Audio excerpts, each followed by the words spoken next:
الحمدللہ آج کے اس پروگرام کا عنوان ہے مختلف شریعتوں میں شرک کی مختلف سزا، پانچواں حصہ۔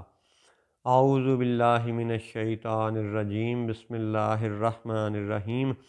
الصلاۃ والسلام علیک یا سیدی یا رسول اللہ وعلی ازواجک و اصحابک و آلک یا سیدی یا حبیب اللہ۔ الحمدللہ لاہور شہر میں آج بروز اتوار 8 جنوری 2023 عیسوی ہے اور 15 جمادی الاخر 1444 ہجری ہے۔ سابقہ پروگراموں کے حوالے سے یہ بات ذہن نشین رہے کہ وہابیوں دیوبندیوں نے اہل نجد کی اس مطابقت میں جب یہ کہا کہ شرک سب سے بڑا گناہ ہے اور یہ ناقابل معافی ہے، تو اس پہ حقیر نے یہ عرض کی کہ حضور صلی اللہ علیہ وسلم نے 13 سال مکہ میں تبلیغ جاری رکھی، جہاں پہ کہ کعبہ کے احاطے میں بت نصب تھے۔ تو حضور کا 13 سال تبلیغ جاری رکھنا اس بات کا ثبوت ہے کہ شرک کی معافی ممکن ہے۔ پھر آج 2022 عیسوی میں بھی اگر یہ وہابی دیوبندی کسی کو جا کے سمجھا کے کلمہ پڑھاتے ہیں، کسی ہندو کو مسلمان بناتے ہیں، تو ان کا اپنا یہ فعل ان کے اپنے عقیدے کی نفی ہے، ان کے اپنے عقیدے کا رد ہے کہ جب آج آپ 21ویں صدی عیسوی میں بھی کسی ہندو کو، کسی بت پرست کو مسلمان بنا رہے ہیں، بنا سکتے ہیں، تو پھر یہ ماننا پڑے گا کہ شرک کی معافی ممکن ہے۔ لہٰذا آپ نے جو لفظ عظیم پکڑ کر شرک کے حوالے سے خیانت کے انداز میں غلط فتوے جاری کیے جس سے لاکھوں مسلمان قتل ہوئے، تو یہ آپ کا وہ ظلم ہے جس پر یہ حقیر وضاحت پیش کر سکتا ہے، اور باقی معاملات اللہ کے سپرد کہ حشر میں رب جانے اور آپ کے معاملات۔ اچھا جی، عظیم کے حوالے سے آپ یہ دیکھیں کہ قرآن پاک کی سورۃ النساء میں آیت نمبر 2 میں یتیم کا مال کھا جانے کے حوالے سے ارشاد فرمایا گیا اِنَّهُ کَانَ حُوبًا کبیرا، یعنی یتیم کا مال کھانا حُوبًا کبیرا، کبیر، ٹھیک ہے، بڑا گناہ قرار دیا گیا۔ تو بڑے گناہ کے حوالے سے یہ بھی یاد رہے کہ لفظ کبیر یہ اللہ تعالیٰ کی ذات کے لیے بھی ارشاد ہوتا ہے۔ ہم لوگ ہر سال بڑی عید کے موقع پر یہ صدائیں سنتے ہیں تکبیروں کی کہ اللہ اکبر کبیرہ کہا جاتا ہے۔ قرآن و حدیث سے لفظ کبیر کا اللہ کی ذات کے لیے ارشاد ہونا ثابت ہے۔ تو یہاں پہ اگر یتیم کا مال کھانا اِنَّهُ کَانَ حُوبًا کبیرا کے حوالے سے بیان کیا گیا، تو پھر جو زلزلہ زدگان کے یتیموں کا مال کھائے، پھر جو سیلاب زدگان کے یتیموں کا مال کھائے، وہ سب سے بڑا گناہ گار ہونا چاہیے۔ اس کی تو جناب پشت پناہی کی جا رہی ہے، اس کے ساتھ بیٹھ کے حکومتوں میں حصے داریاں بانٹی جا رہی ہیں، ٹھیک ہے، اور سختیاں صرف اہل سنت و جماعت کے عوام کے لیے ہیں اور علماء دین کے لیے ہیں۔ یہ منافقت ہے، یہ نہیں ہونی چاہیے۔ اگر آپ حق سچ کی بات کرنے والے ہیں تو پھر قرآن کو اس کے حقیقی حق سچ مفہوم میں سمجھیں اور اس پر عمل کریں۔ پھر اسی طرح اگر لفظ عظیم کے حوالے سے گناہ کو آپ نے دیکھنا ہے تو ایک مثال سورۃ النساء کی آیت نمبر 27 بھی ہے کہ جس میں زنا اور گناہ کے حوالے سے شہوت کو بڑا گناہ قرار دیا گیا، گناہ کبیرہ قرار دیا گیا، اور لفظ کیا ہے؟ میلن عظیما۔ تو اگر لفظ عظیم کو ہی پکڑنا ہے تو پھر شہوت سب سے بڑا گناہ ہونا چاہیے۔ پھر یہ جتنے بھی ٹی وی چینل یہ عورتوں کی بے حیائی والی جو تصویریں اور فلمیں اور ڈرامے اور یہ دکھا رہے ہیں، تو ان سب کو سب سے بڑا مجرم قرار دیا جانا چاہیے، ان سب کو سب سے زیادہ سخت سزا دی جانی چاہیے، کیونکہ لفظ عظیم کا ذکر ہے۔ تو اب ہم اور آگے بات کرتے ہیں کہ ہماری اس آج کی نسل کو اور ہمارے بالخصوص مسلمان بچوں کو یہ احساس ہو جائے کہ 100 سال یاجوج ماجوج نے اپنے علومیناتی اداروں کے ذریعے شرک کی بحث میں امت مسلمہ کا وہ نقصان کیا ہے جو ناقابل تلافی ہے، جس کا اب اس دنیا میں ازالہ ممکن دکھائی نہیں دیتا، ٹھیک ہے۔ ان ظالموں کو اب اللہ ہی پوچھے گا حشر میں انشاءاللہ۔ ابھی آپ قرآن کے مفہوم کو مزید سمجھنے کے لیے مزید آیات پہ غور کریں کہ یہ بات طے ہے، ہم سب کلمہ گو مانتے ہیں کہ مشرک کی سزا جہنم ہونا اور جہنم میں آگ ہونا، آگ کا عذاب کی صورت ہونا، یہ ہم سب مانتے ہیں، اس سے انکار نہیں ہے۔ لیکن ان پروگراموں میں بتانا یہ مقصود ہے کہ شرک سب سے بڑا گناہ نہیں ہے۔ بے شک شرک گناہ کبیرہ ہے اور شرک کی سزا آگ ہے، لیکن یہ سب سے بڑا گناہ نہیں ہے۔ سب سے بڑے گناہ کی مزید تفصیل انشاءاللہ آئندہ پروگراموں میں بات کریں گے اس پہ۔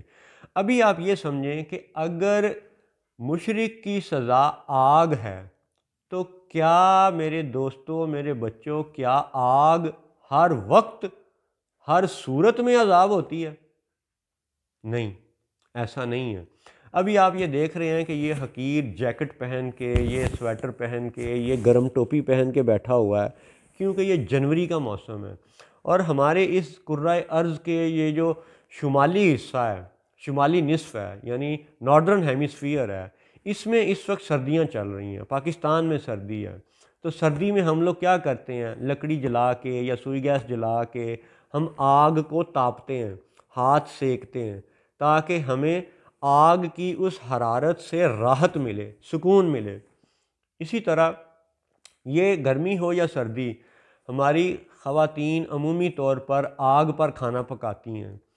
تو آگ پہ کھانا پکانا اس کا مطلب ہے کہ آگ نعمت کی صورت بھی ہے، ٹھیک ہے۔ سردی میں آگ تاپنا یہ نعمت کی صورت بھی ہے۔ تو اس کا مطلب ہے کہ آگ جو ہے وہ ہر وقت ہر صورت میں عذاب نہیں ہوتی۔ ہاں، جہنم کی آگ بصورت عذاب ہے، لیکن دنیا کی ہر آگ عذاب نہیں ہے، کیونکہ ہم دھوپ میں یعنی بیٹھتے ہیں، سورج کی حرارت لیتے ہیں، آگ کو تاپتے ہیں تاکہ ہاتھ ہمارے گرم ہو جائیں، ٹھیک ہے، آگ پہ کھانا پکاتے ہیں، تو یہ سب نعمت کی صورت بھی ہیں۔ اور جب یہ نعمت کی صورت بھی ہیں تو اب آپ دیکھیں کہ ایک طرف مشرک کی سزا آگ اور دوسری طرف آگ بصورت نعمت بھی موجود ہے۔ تو اس کا مطلب ہے کہ دونوں کا تجزیہ اور دونوں کے حقائق جاننا اس لیے بھی ضروری ہیں کہ قرآن و حدیث میں سے ہمیں یہ بھی معلوم ہوتا ہے کہ اللہ تعالیٰ نے موسیٰ علیہ السلام کے لیے بصورت آگ اپنا جلوہ ظاہر فرمایا۔ تو یہ بڑی ہی کمال حیرت کی بات ہے کہ ایک طرف تو آگ جہنمیوں کی سزا ہے، جبکہ دوسری طرف یہ فرمایا جا رہا ہے، یہ بتایا جا رہا ہے، ہزاروں سال پرانا واقعہ قرآن میں بھی دہرایا جا رہا ہے کہ موسیٰ علیہ السلام کے لیے اللہ تعالیٰ نے اپنا جلوہ بصورت آگ ظاہر فرمایا۔ اور یہ کتنی عجب شان ہے کہ سورۃ النور میں اللہ تعالیٰ اپنے آپ کے حوالے سے فرماتا ہے کہ اللہ نور السماوات والارض، لیکن سورہ طٰہٰ میں یہ بھی ذکر ہے کہ اللہ تعالیٰ نے موسیٰ علیہ السلام کے لیے بصورت آگ اپنا جلوہ ظاہر فرمایا۔ تو اب ان آگ کی حقیقتوں کو اور عذاب اور سزا کی حقیقتوں کو سمجھنے کے لیے یہ بھی آپ پڑھیں، دیکھیں، سوچیں، غور کریں کہ سورہ طٰہٰ میں ایک ہی آیت میں 3 مرتبہ اللہ تعالیٰ نے نار کا، آگ کا ذکر کیوں کیا، اور وہ بھی اپنے ذاتی جلوے کے حوالے سے۔ یہ ہے اہم نقطہ۔ تو اب آپ سنیے قرآن پاک اور پھر خود غور کیجئے اور پھر دیکھیے کہ نجدیوں نے یا وہابی دیوبندی علماء نے جنہوں نے شرک کے حوالے سے فتووں میں خیانت کی، انہوں نے نامکمل بات بتا کے قوم کے ساتھ کیا ظلم کیا ہے 100 سال میں۔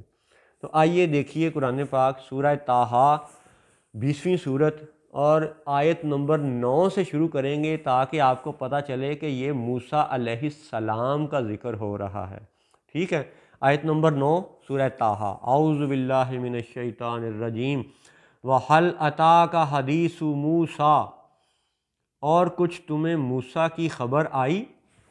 اب یہاں پہ یہ آیت بھی نبی پاک صلی اللہ علیہ وسلم کی نعت ہے کہ اللہ تعالیٰ حضرت موسیٰ علیہ السلام کے ظاہری زمانے کے ہزاروں سال بعد محمد الرسول اللہ صلی اللہ علیہ وسلم سے ارشاد کیا فرماتا ہے، وَهَلْ أَتَاكَ حَدِيثُ مُوسیٰ۔ اب حدیث کس کی ہوتی ہے؟ نبی کی۔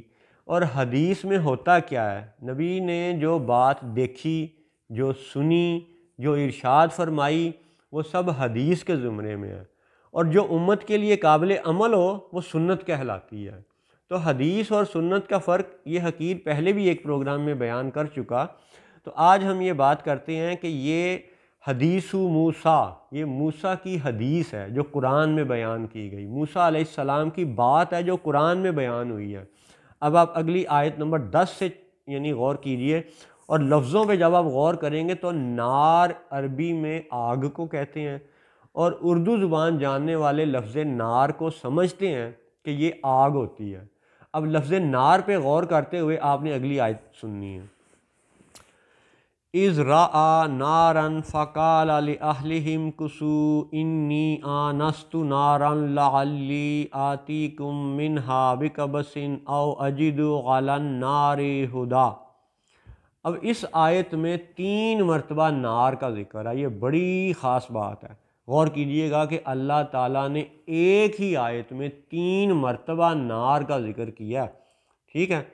اب اس کا ترجمہ سنیں، جب اس نے یعنی موسیٰ علیہ السلام نے ایک آگ دیکھی تو اپنی بیوی یعنی اپنی بیوی سے کہا، ٹھہرو، مجھے ایک آگ نظر پڑی ہے، شاید میں تمہارے لیے اس میں سے کوئی چنگاری لاؤں یا آگ پر رستہ پاؤں۔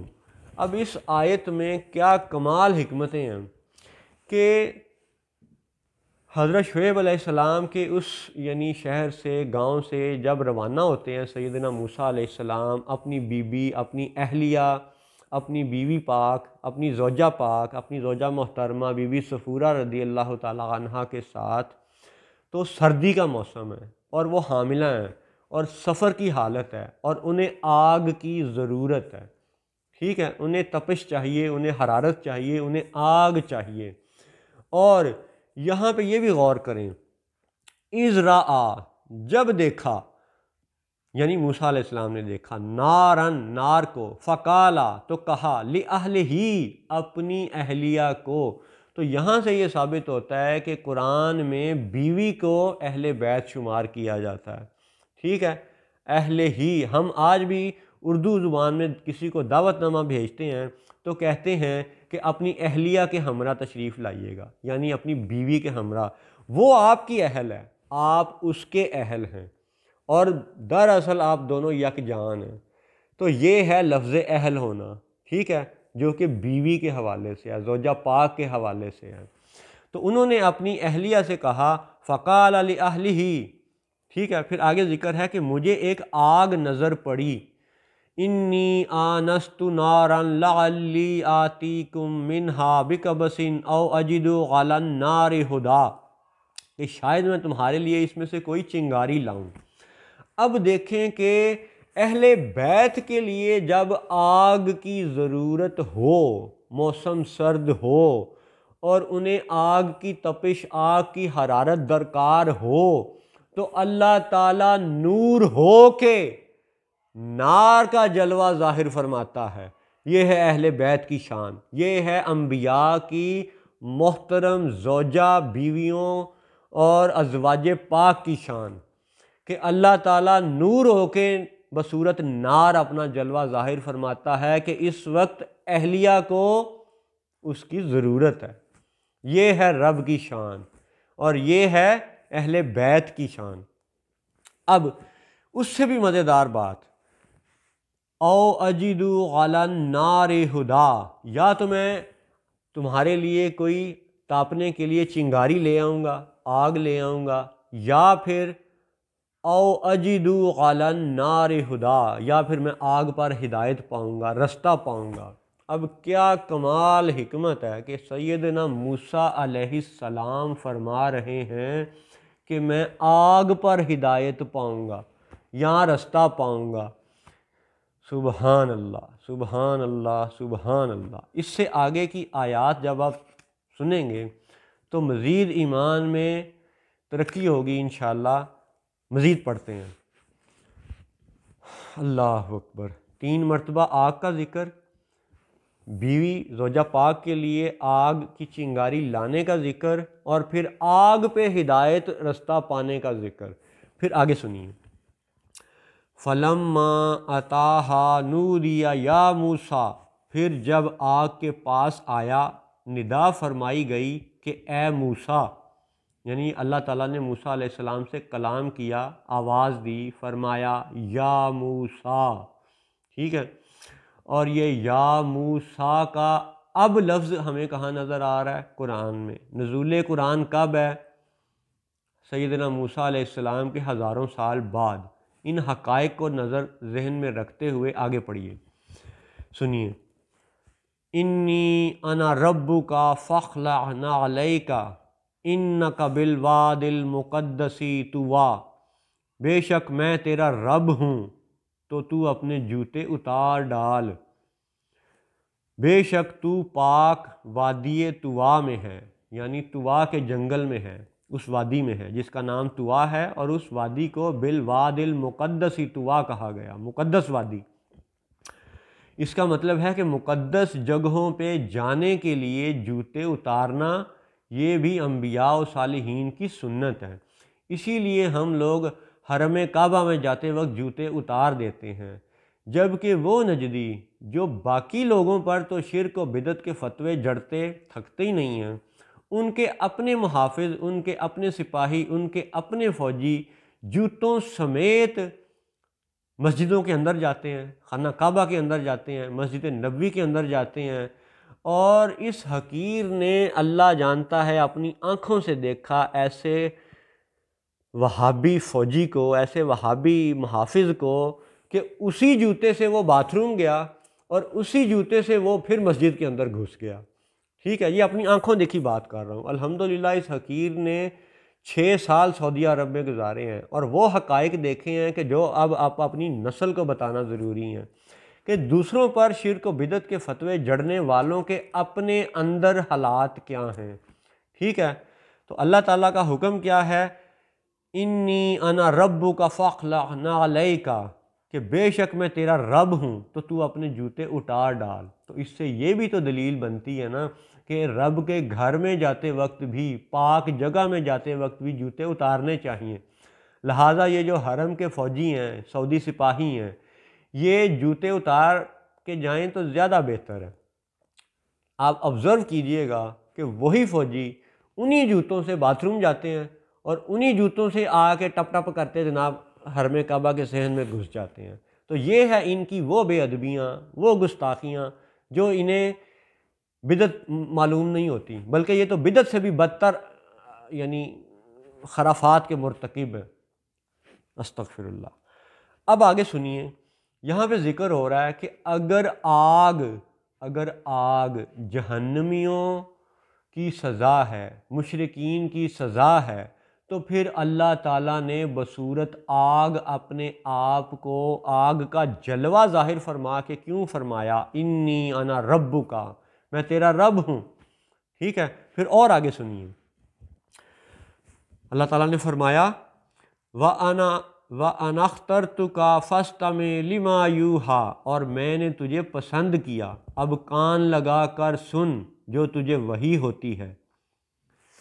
اننی انا اللہ لا الہ الا انا فاعبدنی واقم الصلاۃ لذکری، بے شک میں ہی ہوں اللہ کہ میرے سوا کوئی معبود نہیں، تو میری بندگی کر اور میری یاد کے لیے نماز قائم رکھ۔ اب یہاں تک جتنی آیات ہم لوگوں نے الحمدللہ تلاوت کی، سنی، پڑھی، ترجمہ ان کا پڑھا، اس میں اس آیت میں آپ ذکر کریں 14 نمبر آیت سورہ طٰہٰ کی، اللہ نے فرمایا اننی انا اللہ، بے شک میں ہی اللہ ہوں۔ تو جب اللہ خود اپنے اللہ ہونے کا ذکر کر رہا ہے تو پھر بے شک فرمانا کیوں ضروری تھا؟ اچھا، اور پھر پچھلی آیات میں ہم دیکھ رہے ہیں ایک ہی آیت میں 3 مرتبہ آگ کا جلوہ ظاہر ہونے کی بات ہے۔ تو اللہ نے اپنے آپ کو، اپنا آپ کا جلوہ بصورت آگ کیوں ظاہر فرمایا؟ اور اگر یہاں پہ بصورت آگ ظاہر فرمایا تو کیا وہ ایک لمحے کی بات تھی؟ ٹھیک ہے، یا وہ طویل ایک یعنی وقفہ تھا؟ اب یوں سمجھنا کہ پہاڑی وادی ہو تو جو لوگ پہاڑی علاقوں کے سفر کرتے ہیں انہیں یوں محسوس ہوتا ہے کہ یہ سامنے پہاڑ ہے، یہ سامنے وہ چیز نظر آ رہی ہے، لیکن جب پیدل چلنا شروع کریں تو وہ کئی کلومیٹر لمبا سفر بن جاتا ہے، پھر جانا، پھر واپس آنا، پھر وہاں پہ رب تعالیٰ سے کلام، اور پھر باتیں، اور یہ رب تعالیٰ کی باتیں اور یہ سیدنا موسیٰ علیہ السلام کی طویل گفتگو سورہ طٰہٰ کی آیت نمبر 44 تک چلتی ہے۔ بات شروع ہوتی ہے سورہ طٰہٰ کی آیت نمبر 9 سے، آگ، اللہ تعالیٰ کا ذکر، سیدنا موسیٰ علیہ السلام سے کلام، اور پھر یہ کلام چلتے چلتے چلتے آیت نمبر 44 تک چلتا ہے۔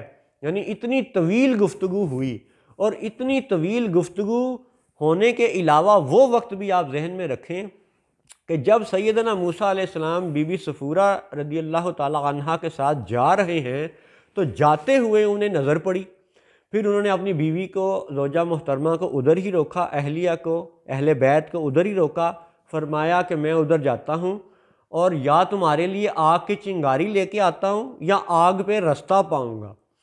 پھر آگے اللہ کا بیان ہے کہ میں تمہارا رب ہوں، یعنی آگ کے جلوے میں سے اللہ نے سیدنا موسیٰ علیہ السلام سے کلام فرمایا۔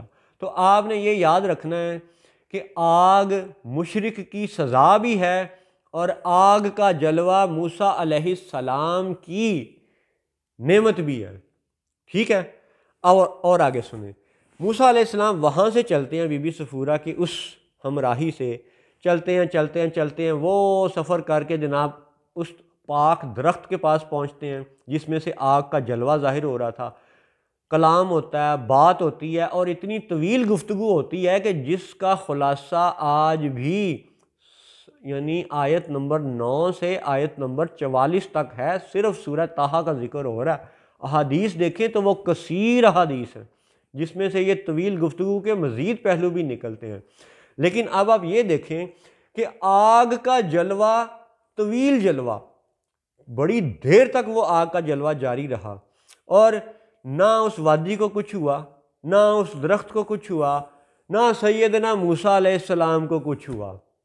جب بی بی پاک ساتھ ہیں اور جب اللہ کا جلوہ بصورت آگ ظاہر ہے، اور اسی شان والے رسول یعنی سیدنا انہی شان والے رسول سیدنا موسیٰ علیہ السلام کا دوسرا واقعہ وہ درج ہے جی سورۃ الاعراف میں، قرآن پاک کی 7ویں سورت میں، اور وہاں پہ جب ذکر ہے فَلَمَّا تَجَلَّى رَبُّهُ لِلْجَبَلِ جَعَلَهُ دَكًّا وَخَرَّ مُوسَىٰ صَعِقًا، یہ الگ واقعہ ہے۔